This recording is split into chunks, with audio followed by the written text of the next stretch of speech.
ત્યાં પછી કારેલા આવ્યા ટપડિયા ટપડિયામાં તો તીલિયું છે જો તીલિયું રે તીલિયું ઝીંક તીલિયું છે તીલિયું હા હે એવું આવ્યો કામ કહેવાય જાણી જામાં કારેલા છે ખાવા તમારે કોઈને કારેલા આર્યા પાકલ તમારે ખાવા તો ને પાતલ આર્યા પાતલ કોઈને બકાલો ની જોતો હોય શાક કરવો હોય તો મુજાવાનો નહીં કારી રાતે 12 વાગે વ્યાવવાનું તમે તમારે તો મારે મોટો બધો ક્યારો હે 12 વાગે વ્યાવજો તમે તમારે રાતે ચોરી કરવાનો હોય તો પૂછન લઈ જાજો ચોરી કરે પાપ લાગે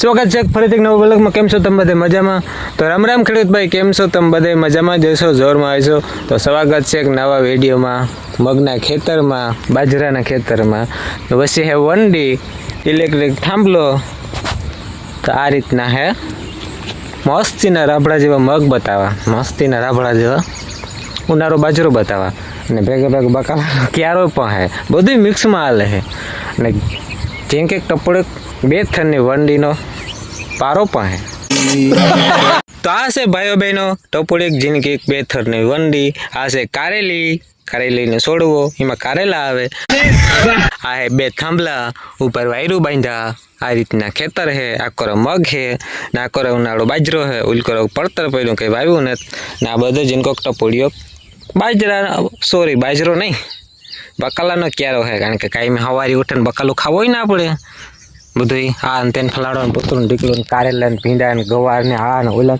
કાંઈ હેક કરીને ખાધા રાખવાનું વેસાતું નહીં લેવાનું તો આ જીનકો ટપોડીઓ ક્યારો હે તો જામાં જીનકા ભીંડા પાવ્યા જા ફૂલડા આવ્યા ભીંડાના ત્યારે ફૂલડા જીનકા બલતા આવ્યા ભીંડા ટપોડિયા ત્યાં પછી કારેલા આવ્યા ટપડિયામાં તો તીલિયું છે જો તીલિયું રે તીલિયું ઝીંક તીલિયું છે તીલિયું આ હે એવું આવ્યો કામ કહેવાય જાણી ગલકું છે ને આમાં ઝીંકા ટપોલિયા આ હે કારેલા છે પીલા કારેલા છે જામાં કારેલા છે ખાવા તમારે કોઈને કારેલા ખાવા જ આવી જાઓ તમારે છૂટી છે બકાલ લઈ જાઓ ને આ એમાં તો કકીંડું પણ હે કકીંડો હે જારી આમ વેલામાં તાણ વગરના લટકે ઝીનકા ટપોડિયા જારિયા કારેલા બધા આવતું જ રહેવાનું તમારે કારેલાની શાક ખાવાનું તો જ્યાં ટમેટી છે આ જીનકે જવાર છે જીનકે ટપોડીક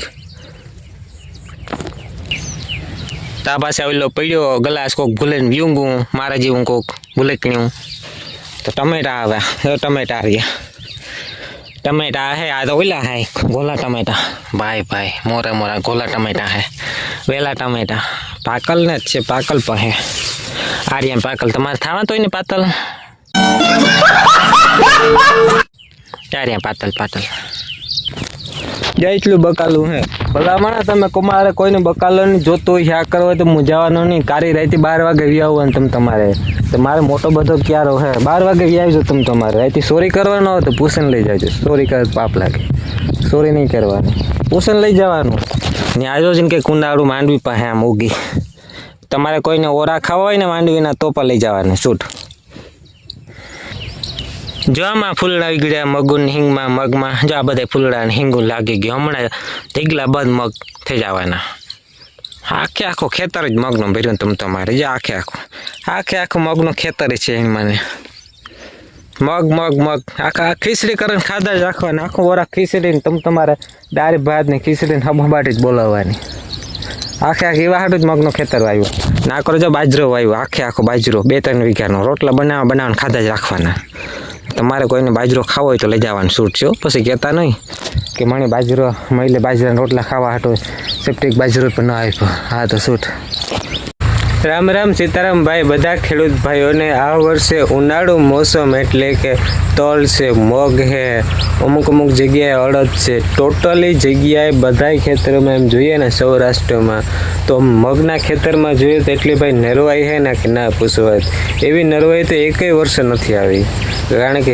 હિંગુ બધી છે ને મોટી અને રાબડા જેવી છે ને કેમ કે હુકારો પણ નથી અને કેમ કે બગાડ પણ નથી જ્યાં મીઠા પાણીના છે ને આ બધું મીઠા પાણીનું ખેતર છે હમણાં હિંગુ તમને બતાવો આખો બ્લોગ બતાવે એક કહો કે ના ભાઈ હિંગુ એટલે કેવી પડે ને આખું ખેતર એમ કે 2-5 દિવસમાં કે અઠવાડિયામાં વઢાઈ જશે અડધું પાકી ગઈ છે મોસ્ટ ઓફલી 40-50% જેવી બાકી રહી છે એટલી પણ નહીં હોય લગભગ મિનિમમ 60-70% તો પાકી ગઈ છે એટલે સારામાં સારી ક્વોલિટીમાં છે અત્યારે ભાઈ મગનું ખેતર એમ કે ફૂલે ફૂલ નરવાયા ને દાણા એકદમ બહુ મસ્ત ને હાઈકલા ને એકદમ હાઈકલા રીતે એ વાત એકેય વર્ષે નહીં થયા હોય.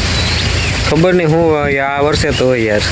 બહુ બધી મોસમ કે ઉનાળુ મોસમ બધી હાઈકલા કારણ કે અત્યારે જે કમોસમી વરસાદ પણ નથી આવ્યો.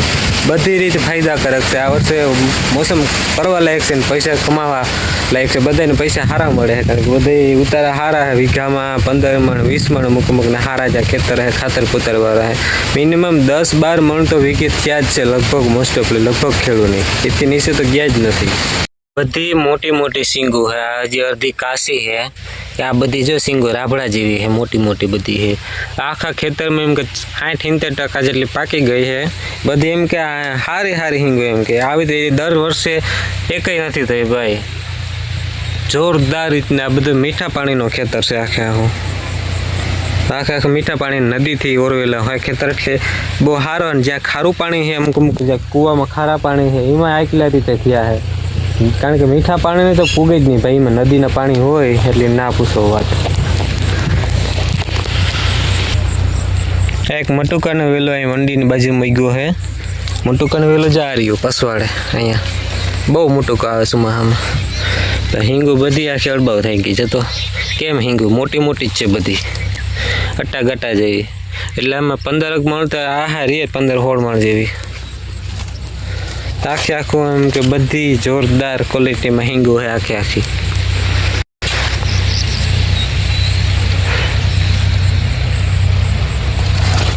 બધી પાકી ગઈ.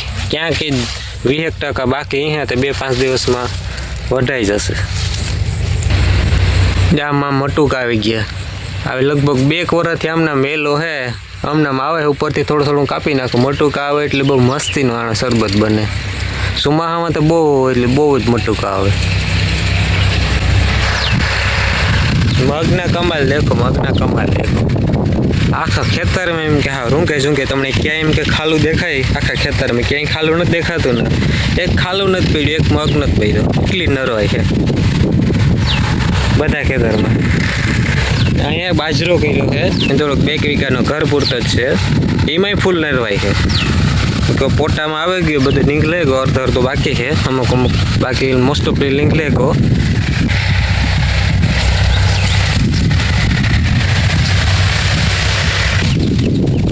આ બાજરાનો કમાલ. બાજરો એવો થાય ઉનાળામાં. બાજરામાં ભાઈ મજૂર ના ચડે ને છેલ્લે વરસાદ ક્યાં ફૂટી આવે. આ તો અત્યારે છે ને કારણ કે મગમાં ને તલમાં ને એમાં બધે મજૂર હા પાડે કારણ કે બાજરામાં એને કોઈ હાથ ન પાડે. કારણ કે બાજરામાં પહેલાં તો ડુંડા વાઢવા પડે, પછી એની દાંડર વાઢવું પડે, પૂરા વાળવા પડે ને ત્યારે હાંસવું પડે. બહુ પીજણવાળું કામકાજ થાય. એટલે બાજરો કોઈ માણસ અત્યારે હવે વાવતું નથી. ઘર પૂરતો વાવે છે 1-2 વીઘાનો. 2 વીઘાનો જ બાજરો ખાલી આ રીતના વાવ્યો. બાજરોથી 1 નંબર જોરદાર રીતના થયો ભાઈ. હજી અમુક અમુક ડુંડા નાના છે. પોટામાં હે બધા નીકળે છે. અને આમાં મધમાખી ઘણી બધી છે. બધી રહેંગ લેવા આવી છે. આ બધી મધમાખી જ છે રહેંગ લેવા આવે પોટા હાટો થાય. એટલે મધમાખીને અત્યારે કંઈ બીજો કંઈ જોવા ન મળે. કારણ કે હવે ને બાજરામાં ને એ બધે કંઈ કરતા છે નહીં. મગમાં તો કારણ કે રહેંગ આવે નહીં, મધમાખીમાં તો જાય નહીં. એટલે કોઈ વરિયાળી આવી છે, કોઈ બીજો ફૂલ છે ફ્રૂટના હે તો એમાં તો રહેંગ લેવા આવે. જ્યારે ઉનાળામાં એવું તો બહુ કંઈ હોય નહીં. એટલે બાજરાના બધીમાં મધમાખી આવે. તો આ ઉનાળું માંડવીની કમાલ દેખો તમે. અહીંયા 98 ઉગી બી પીડ્યા હોય ને એ બધે પાણી ગયું બાજરામાંથી તો ઉગે પડે બધી માંડવી. આમાં ફૂલ બુલને મીંડા આવવા 2-2 મહિનાની માંડવી થઈ ગઈ, 2-2.5 મહિનાની. આ ખાલી ઉનાળું માંડવીમાં નરવાઈ જવું. અત્યારે હરેક ઉનાળું ગમે મોહેમે ને ફૂલ નરવી. મગ સિવાય મગી ફૂલ એવા બાજરા ગમે એટલે આ વર્ષમાં ખબર નહીં બધું અટ્ટા ગટ્ટા જેવા પડ્યા જતા રાબડા જેવા. કેમ માંડવી કેમ આ રાખી દીધી ખાવા થાય થોડીક લીલી ઉનાળું માંડવી. એટલે બધી ઉનાળામાં આ વર્ષે જે વાવીએ ને ભાઈ આ એમ ગટ્ટા ગટ્ટા જેવું. કેમ માણસ ઉઠ્યો બાતા ગટ્ટા જેવું બળઘા જેવું પડ્યું હોય એના જેવું.